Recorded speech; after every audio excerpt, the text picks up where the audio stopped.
Hello? Kyle, I've put the living expenses in for this month too. Make sure you don't waste it, okay? I would call Kyle at the end of every month to confirm the transfer. Being a boy, I thought he might find it annoying if I contacted him too often. But still, I wanted to hear his cheerful voice at least once a month. Thanks for the $15 allowance every month. I've been eating ramen noodle every day. What? I've been transferring $1,500 to you every month. What? We both were puzzled by what the other had said. According to the bank statement I had in my hand, I had indeed transferred $1,500 to Kyle's account as usual. So why did he think it was only a tenth of that amount? $15 isn't enough for anything. But Mom, isn't your company going through tough times right now? What are you talking about? This year we're doing better than ever. I've even been thinking about increasing the amount I send you. At my words, Kyle let out a surprised huh? Who had told Kyle that my company was in jeopardy? As I pressed him to find out where he heard such a thing, I could feel my temper rising. Kyle, I'll definitely take care of it, don't worry. I hung up the phone, planning to head to Kyle's place. I was going to pick him up and then go to the police. I was sure the culprit was that guy. I won't forgive him. My name is Monica. I'm a 49-year-old single mother. I divorced my husband when I was pregnant. Since then, I've been raising Kyle on my own with just a woman's hand. Fortunately, my family's business allowed me to work and study hard to take over. Thanks to that, our lives were stable, and Kyle never had to suffer just because he had one parent. Kyle has always been a very serious child. Although a bit absent-minded at times, his grades have always been at the top. When my father fell ill during Kyle's elementary school days, it motivated him to study hard with the goal of becoming a doctor. He succeeded brilliantly, entering a prestigious university's medical school at the top of his class. I had planned to fully support his university expenses, but Kyle worked hard enough to earn a tuition waiver, which was a financial relief. I was so proud to have raised a son who worked hard and achieved results. The university was about a 2-hour train ride from our home, and since it would be too much for him to commute and study, I decided to use the money saved from the tuition to let him live near the university. Fortunately, there was a student dormitory available, so we signed the contract. It was inhabited by students from various universities, and Kyle was looking forward to moving in. The dormitory had a rule that even parents couldn't enter. And the moving was assisted by other residents as a way to build community. The manager told us not to worry about it. I felt a bit sad not being able to see his room, but I thought it was part of becoming independent and accepted it. For a few days after he started living on his own, Kyle contacted me regularly. However, after about a week, his messages became less frequent, and after a month, I hardly received any replies. He must have been busy with a lot of things since he just started university and wouldn't have much time to contact me. No news is good news, they say, so I assumed he would get in touch if something came up. With that in mind, I decided to wait and see. It was about a week before the summer break when Kyle finally got in touch. He talked excitedly about how much he enjoyed his classes, that he started a part-time job, and that he was busy every day, and that he planned to come home for the summer holidays.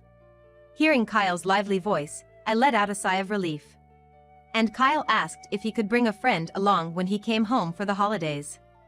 Apparently, the boy from the same dormitory had no one at home during the holidays and planned to stay by himself, so Kyle invited him to come over. Considering Kyle has always been a bit shy, it must mean they really hit it off for him to invite someone over. I agreed without hesitation. Hello. When I saw the friend Kyle brought home for the holidays, I was speechless. I had assumed he would look as reserved as Kyle.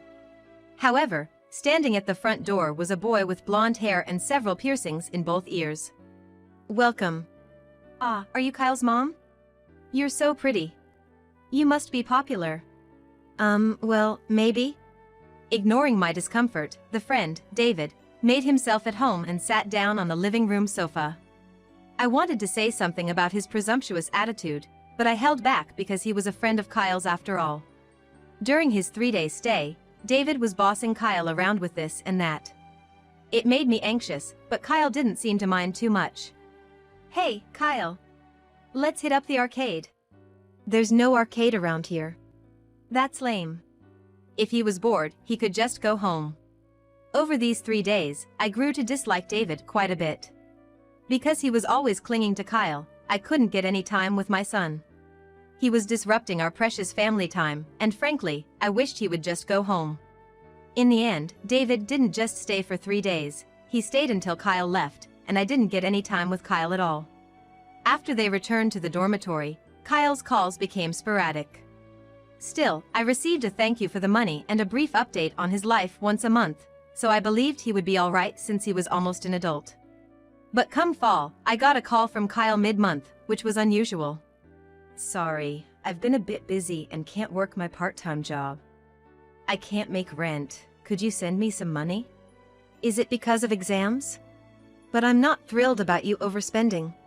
I'll send it this time, but be careful from now on. When I said that, Kyle replied with a dispirited "I'm really sorry." It was unlike Kyle to run into money trouble, so I had a feeling David might be involved. Hey, is there something you're struggling with right now? I'm fine. Thanks for everything. Don't overdo it, all right? Got it. Kyle's lack of energy in his voice concerned me, but I thought he must be feeling down because it was the first time he had money problems. Then, at the end of the next month, I called Kyle. Hello? Kyle, I've put this month's living expenses into your account. Don't waste it, okay? I always called him at the end of the month to confirm the transfer. I figured calling a young man too often might be annoying. But I still wanted to hear his cheerful voice at least once a month. Thanks for the $15 each month. I'm eating ramen noodle every day. What? I've been transferring $15,000 every month. Huh? We both were puzzled by what the other had said. According to my bank book, I had been transferring the usual $15,000 into Kyle's account. So why did he think he was only receiving 1/10 of that? $15 isn't enough for anything. But, Mom, isn't your company having a tough time? What are you talking about? This year's been our best yet. I was actually thinking of increasing the amount I send you. Kyle responded with a surprised huh to my words. Where on earth did you hear that my company was in trouble? I managed to find out who said it, and it made my blood boil. Kyle, I swear, your mom is gonna sort this out. I hung up the phone, intent on heading to Kyle's place. Once I pick Kyle up, I plan on going to the police station. The culprit is definitely that guy. I won't forgive him. I took a cab from the nearest station and stopped near the student dorms. Then I called Kyle and told him to sneak out.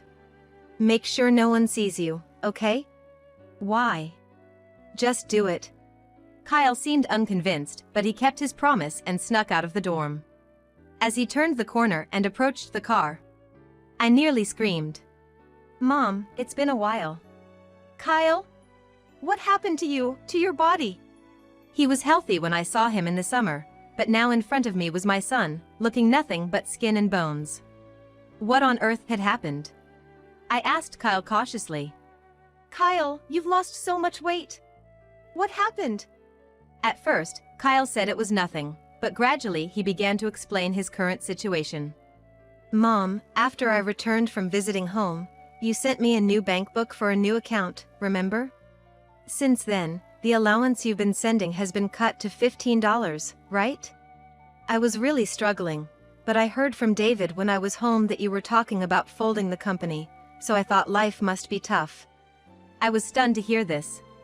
I have no memory of discussing such things with Kyle while he was home. The company has been achieving its best performance this year. I have no intention of folding it. There was something else in Kyle's story that bothered me. Hey, what new account are you talking about? Huh? That's right, I've never created a new account since Kyle was born. Moreover, I've been depositing $1,500 into the same account every month. A horrible feeling came over me. Kyle, let's go to the police. The police? Why? Because someone might be stealing the money I've been sending to you. When I said this, Kyle's eyes widened in disbelief. But then, as if he realized something, he began to think. Could it be? Kyle's suspicions were probably correct. Thinking of how Kyle has been hurt made my heart ache. But the person responsible for this needs to be held accountable. Driver, please take us to the nearest police station. Upon my request, the cab started moving. The taxi driver, having overheard our conversation, kindly took us to the biggest police station in town. When we arrived at the police station, I supported Kyle as we entered. Kyle used to be so conscientious about his diet and was in such good shape due to sports, but now he seems even lighter than me. As we walked, tears blurred my vision. The young man at the police station listened to both our stories and offered words of comfort first. "You've done well to endure through tough times," he said, and Kyle started crying as if a dam had burst. "It turns out we've had similar complaints from this student dorm area lately." "Really?" According to the police officer, in the last month, there have been about 3 families who have come with complaints similar to ours. And all of them unanimously pointed to a person named David as the culprit. "Is the person you're talking about by any chance David?" I asked, and the police officer sighed and nodded. Kyle was looking down beside me. He probably suspected it, but really hoped it wasn't true. I put my hand on Kyle's back and looked at the police officer. "Is there an ongoing investigation?" After a moment of thought, the police officer took Kyle and me to a separate room. He asked us to file a complaint. Of course, I agreed and immediately filled out the complaint form. After submitting it, an officer sat down with us and explained the current status of the investigation. David was like the contact person, getting close to the victims to obtain their account and PIN numbers to withdraw the funds. And it seems that they are currently investigating whether a certain man is the one receiving the stolen money. I stood up in shock when I saw the photo they presented. "I know this man." "Excuse me." Even the police seemed surprised, their eyes wide as they looked over at us. I took a deep breath to calm my pounding heart. Then I began to talk about the man in the picture. "That's John Miller, right? He's my ex-husband and Kyle's father. Wait, my dad?" Yes, the man in the photo was John, my former husband. The reason for our divorce was a mix of financial issues and affairs. After the divorce, I lost touch with him and never received child support. I thought it better that Kyle not meet him and be influenced negatively, so I never followed up on John's whereabouts. But I never imagined he'd be involved in a police matter. I felt a chill run through me. Basically, Kyle had been scammed by both an important friend and his biological father. Kyle was so shocked that he just stood there with his mouth open. "Actually, we've found out that John and David are father and son as well." "What?"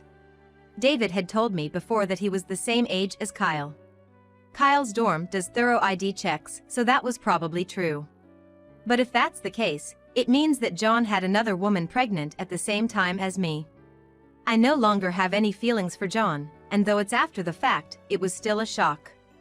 "Are you saying David and I are brothers?" Kyle seemed unable to comprehend this astonishing revelation. I was at a loss for words in the face of this unexpected fact. "So, I'm sorry, but we need a bit of your cooperation." "Of course, I won't hesitate to help catch those two." Kyle gave a small nod in agreement with my words. Following the police's instructions, we decided to take the necessary actions. I sneakily returned Kyle to the dorm, and I stayed at a nearby hotel. The next day, I waited for the right moment when David was around and called. "Hey, is Kyle doing all right?"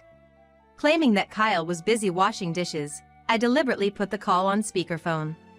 From this action, I gathered that David must be nearby. "I've come into a bit of unexpected money, so I'll transfer it to your account.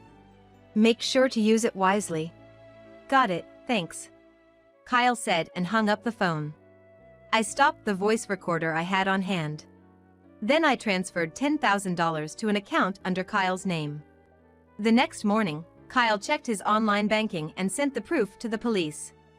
After stopping by a certain place, I went to the dorm with the police.